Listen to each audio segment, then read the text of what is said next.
नमस्कार, मैं इस वीडियो में आप जानेंगे कि स्लिप डिस्क क्या है। स्लिप डिस्क जानने से पहले हम यह जानेंगे कि डिस्क क्या है। डिस्क हमारे दो मनकों के बीच में रखा हुआ गद्दी नुमा यानी कि गद्दी की तरह गोल आकार का हिस्सा होता है।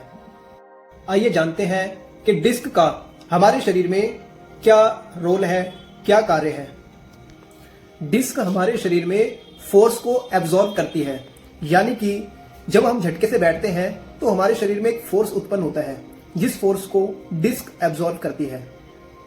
इस प्रकार यह कई प्रकार के भारी झटकों या किसी गलत मूवमेंट को एक गतिशीलता यानी कि एक मूवमेंट प्रदान करती है।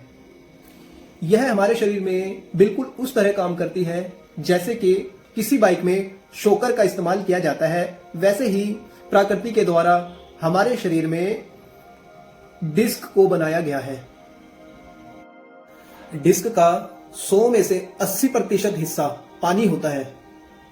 यह पानी जेल की तरह गाढ़ा होता है। इसको एन्युलर रिंग, जिसे कि हम एन्युलर रिंग कहते हैं, वह अपने अंदर स्टोर करके रखते हैं। इस एन्युलर की कई परतें होती हैं।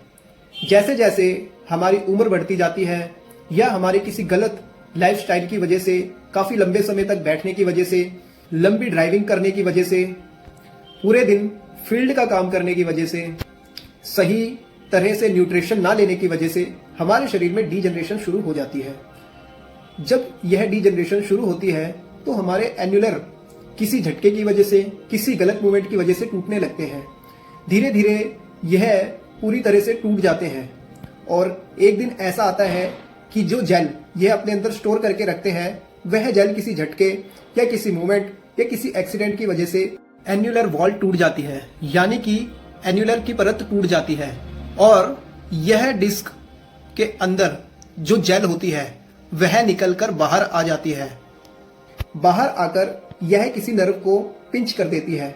अगर यह नर्व को पिंच नहीं करती तो पेशेंट को दर्द महसूस नहीं होता, लेकिन यदि यह किसी भी नर्व को पिंच कर देती है तो पेशेंट को दर्द, रेडिएटिंग पेन या उस नर्व से जुड़े हुए अंगों में समस्या आने लगती है।